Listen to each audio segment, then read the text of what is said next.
BFM Business, 6h, 9h, Stéphane Soumier réveille la planète éco.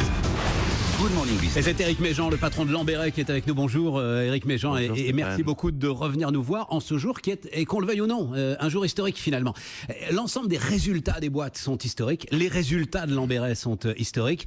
Et pour la France, cette journée est historique parce que c'est la première fois depuis 2001 que, et le chiffre est tombé, là ça y est, que l'industrie à nouveau crée des emplois, que le bilan de création d'emplois est positif pour l'industrie.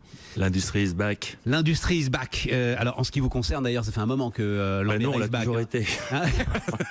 Vous l'avez toujours été. C'est-à-dire, alors ça fait partie des éléments qui sont au cœur de ce qui est en train de se passer en ce moment. C'est-à-dire, vous êtes donc Lamberet, carrossier, Ouais. spécialisé d'ailleurs dans le frigo.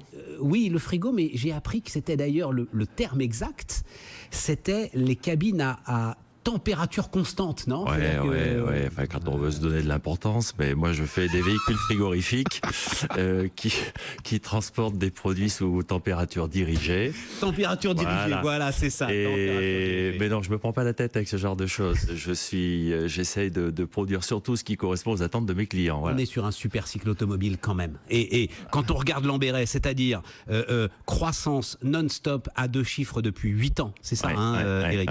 Triplement des effectifs, vous êtes passé de 370 à 1000 personnes en France et 1200 personnes à travers le monde. C'est ce super cycle automobile quand même qui vous porte en ce moment.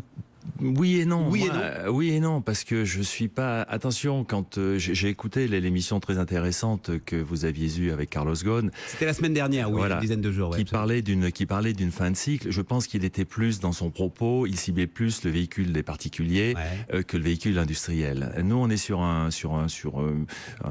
une excroissance de l'automobile. Ce que nous sommes allés chercher, on n'a pas suivi un cycle. On est allé chercher d'abord de la part de marché. Lamberet a été liquidé, faut rappeler l'histoire. Donc on n'existait plus en 2009. On est né dans la crise, on a prospéré dans la crise et on est allé chercher. Et je constate, on se connaît depuis 2012, Stéphane, l'année de mon prix du BFM Award. Vous n'avez pas grossi ou très peu. Donc les gens ne mangent pas plus. Il n'y a pas plus de véhicules frigo sur la route. Sauf que, franchement, quand vous entendez Amazon Fresh, ça doit faire tilt, bien sûr, quelque part quand même, Éric. C'est-à-dire que alors ça, c'est la R&D. L'ensemble du développement et des circuits courts aujourd'hui, l'ensemble de ceux qui sur de plus petites surfaces veulent se mettre à transporter du frais, ça c'est croissance de Lamberet dans les années qui viennent. Vous avez parfaitement raison, mais ça a été la croissance de Lamberet depuis 2009. C'est-à-dire qu'on a investi en R&D pour amener de l'innovation, et vous le savez, on a été primé un peu de partout et on continue à l'être. On investit énormément pour répondre aux besoins. Le transport, la logistique, et j'en parlais il n'y a pas très longtemps avec Fabrice dans ce studio, sont des choses qui sont aujourd'hui extrêmement tendues, en pleine évolution. Tout est en train de se réécrire. Vous avez en périphérie ces nouveaux modes de commercialisation, Amazon Fresh, etc. Mais avant, il a fallu réfléchir pour amener des solutions, et c'est ce que nous avons fait. Vous savez, Lamberet, c'est le triptyque vertueux qui est à l'origine de tout ce succès. C'est le triptyque client à la base, parce que sans client, c'est pas de chiffre d'affaires, stratégie produit, voilà. Et vous scellez tout cela avec de la R&D pour pouvoir amener justement et servir ce triptyque vertueux. Bon, après il y a l'aventure humaine, etc. Mais donc pour revenir à votre question du départ. Attendez, parce que juste un petit truc qui va nous ramener à l'emploi. Parce que ça fait pas depuis 2012 qu'on se connaît. C'était un peu avant. Vous m'aviez écrit un message dont je me souviens très très bien. Ah oui. Je fais de l'industrie dans la Bresse, c'est ça, hein, là où on trouve davantage de poulets que de gars qui veulent bien travailler dans les usines. Voilà quel était votre sujet dès le départ. Vous l'aviez écrit mot pour mot comme ça. Pas Eric, tout à fait comme ça. C'était plus facile de trouver des poulets de Bresse que de trouver des employés pour venir travailler dans les usines. Et c'est toujours le cas. Malheureusement, c'est un peu compliqué. Et moi, je suis vraiment super content, Stéphane, aujourd'hui. Vous le disiez, c'est une journée un peu historique pour la France. Je suis super content parce que cette industrie, là on n'est pas dans... Cette industrie est capable de donner de la croissance. Voilà, ça fait des années qu'on nous rabâche les oreilles, vous très souvent le matin, avec les GAFA, avec les applications, avec les nouvelles technos, etc. La bonne vieille industrie, celle qui salit les mains, celle qui fait du bruit, celle qui est dans la poussière, est de retour. Voilà.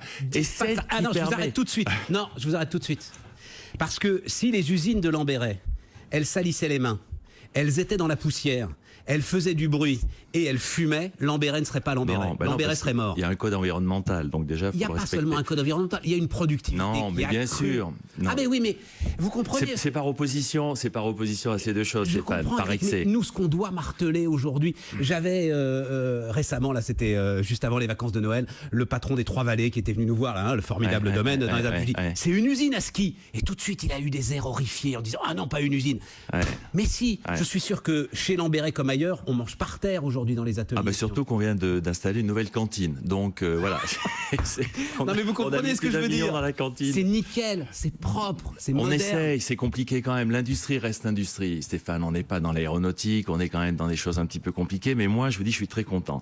Et je suis très content pourquoi ? Parce que on parle de tous ces problèmes de jeunes qui n'arrivent pas à se former, qu'on n'arrive pas à réinsérer. L'industrie, cette bonne vieille industrie, c'est le réceptacle de tous ces jeunes qui n'ont pas de formation, qui vont pouvoir être récupérés et obtenir un tremplin que va pouvoir leur offrir l'industrie. Et ça, c'est fondamental. On l'avait un peu oublié. C'est vrai qu'il faut beaucoup plus de compétences pour entrer dans les nouvelles technologies. L'industrie, elle vous apporte ça. Mais, et l'autre point important, c'est qu'elle apporte ça là où sont les gens. C'est-à-dire, ce fameux mot de territoire. Alors, quand c'était Ségolène Royal qui le prononçait, je dois vous avouer que j'avais un peu de mal. Maintenant que c'est BPI France qui le prononce, j'ai enfin compris ce que ça voulait dire. Les territoires, c'est l'équivalent finalement de nos banlieues pour les villes. Ouais. Les territoires, ce sont des endroits où, s'il n'y a plus l'usine, il n'y a plus rien. Ouais. Et donc le retour de l'usine, c'est très très important. Et c'est probablement une des raisons pour lesquelles aussi on se trouve confronté à ce genre de problème de recrutement, parce que les territoires périurbains sont des territoires qui ont été siphonnés par les grandes agglomérations qui aujourd'hui n'ont plus cette main-d'œuvre à offrir parce qu'elle est descendue dans les villes. Voilà. Et c'est un peu le problème que nous rencontrons. On recrute encore 100 personnes cette année. On est passé d'un peu moins de 400, 380 personnes à près de 1200 personnes chez Lambéret. Ça fait quand même quelques emplois. Ça fait des jeunes qui sont arrivés chez nous sans formation, qui sont devenus chefs d'équipe, qui sont devenus même pour certains contremaîtres.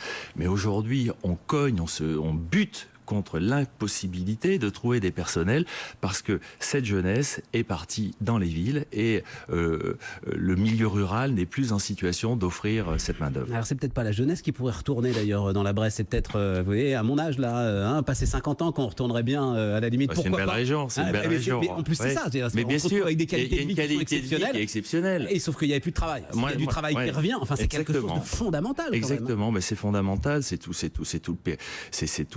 toute une écriture de la France qui est en train de se refaire. Le carnet de commandes, il est comment ? C'est-à-dire que là, on raconte 2017, vos résultats 2017, etc. Le carnet de commandes est le plus gros carnet de commandes que nous n'ayons jamais eu. Il est en croissance de 10% par rapport à l'année dernière. Voilà. Ce qui nous pose des problèmes parce que l'équation besoin en main-d'œuvre, besoin de production et sont décorrélés aujourd'hui.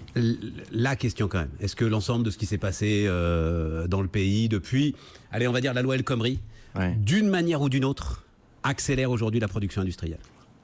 Sincèrement, Stéphane, peut-être, mais c'est pas vraiment ma préoccupation. J'embauche parce que j'ai besoin d'embaucher. Qu'il y ait une loi El Khomri, qu'on ait révisé l'apprentissage, qu'on ait changé les règles.